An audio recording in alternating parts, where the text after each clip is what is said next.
Good day na naman po muli sa inyo mga boss at siyempre sa mga kasams natin dyan. Today, andito ang ating 4 channel na JBL KS4500. Today, gaya rin ng pangako ko sa iba nating nagre-request na makita ang loob ng amplifier na to. Ayan, tapos ang ating ibang events. Kaya mabubuksan na natin siya at the same time malilinis na rin po natin siya. Ang video po na ito ay request sa atin ni bossing natin at kasounds natin na si Boss Harold Villena. Ayan, shoutout sa iyo, boss. Kaya ito na, simulan na natin. Babaklasin ko lang po ang amplifiers na ito at babalikan ko po kayo mga boss at mga kasounds ko.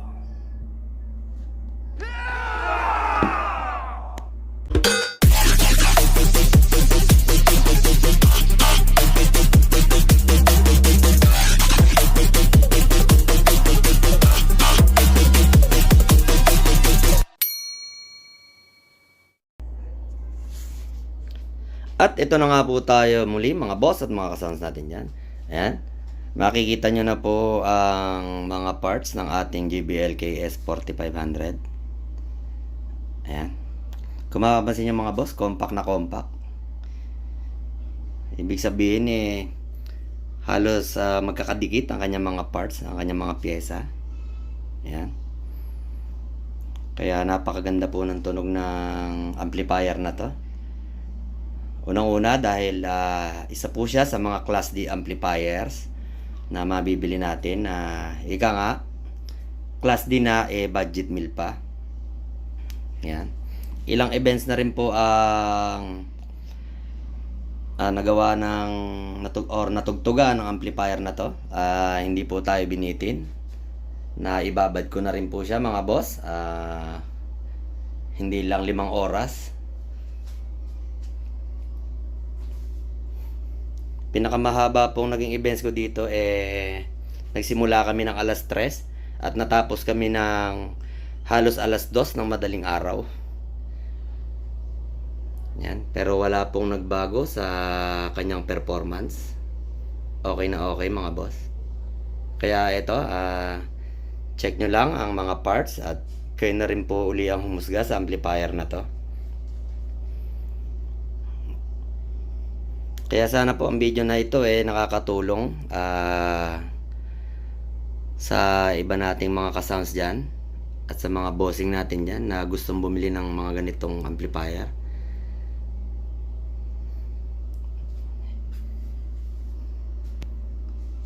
Ayan po ang kanyang pinaka-transformer. Tigisa po sila. Ayan, at ang mga capacitor natin boss at mga kasounds. Kabilaan din po. Ito po ang nagustuhan ko dito mga boss at mga kasound. Ang tawag po dito ay turbine fan. Ang function po nito ay dalawa. Pag unang saksak nyo po nito, mararamdaman nyo napakabilis ng kanyang ikot. Kaya nga po ang tawag sa kanya ay turbine fan. Turbine fan. Ngayon, pagka sa normal operating lang po tayo ng ating amplifier, mabagal lang po ang ikot nito para sa kanyang cooling lang. Tapos, pag nakaramdam ang ating amplifier na lalo pag naglalakas na tayo ng mga volume natin dyan, syempre, makaka-receive siya ng ika nga mas malakas na response. Kaya syempre, magkakaroon ng additional heat or init ang ating amplifier. At yan naman po ang tatrabahuhin ng ating turbine fan. Iikot po ng napakabilis niyan mga boss. Titingnan po natin napakaliit niya pero napakalakas po ng hangin nito. Yan, kaya malaking tulong po ito para sa ating power amplifier para hindi po agad siya mag-init ng sobra. At ang isa po sa function ng amplifier na to, pag nakaramdam po siya na lalo na po pag medyo magpapatugdo tayo ng sobrang lakas at lalo na papag-clip na po natin halos or clipping na talaga, may safety features po ang amplifiers na to na siya mismo po ang magkakat or mamamatay po siya ng kusa. Ang gagawin lang ay i-off nyo lang.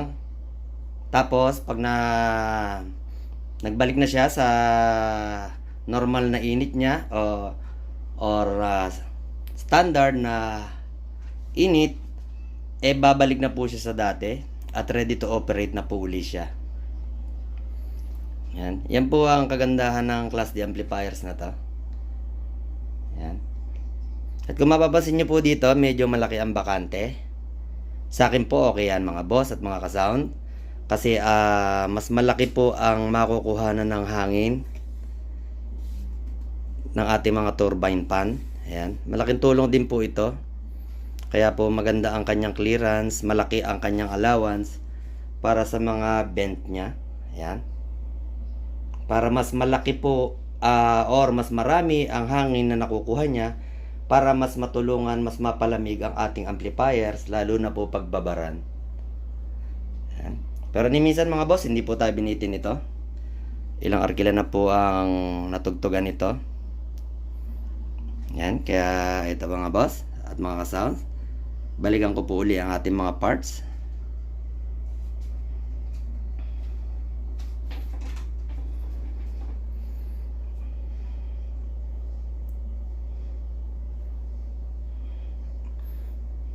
Ayan, ganyan po ka-compact ang KS4500.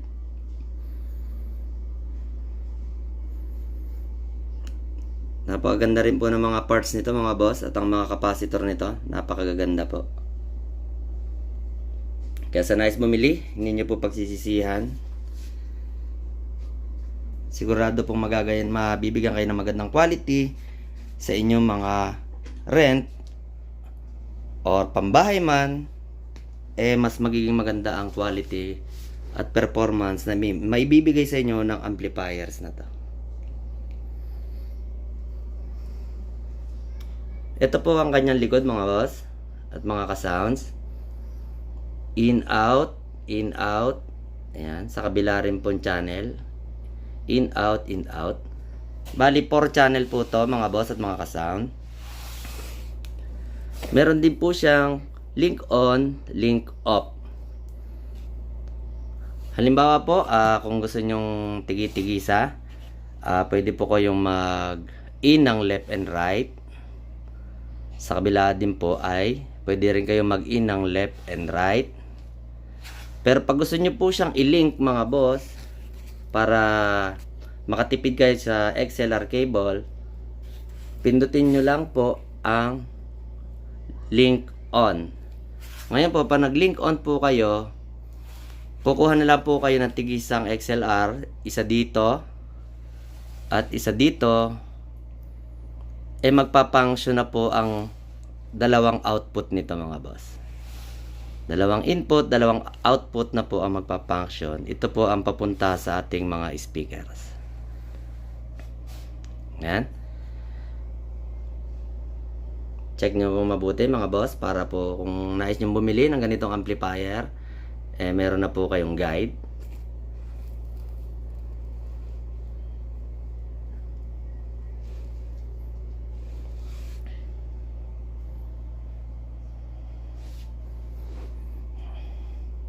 At yan po mga boss at mga ka-sounds, ang kabuuan ng amplifiers na to.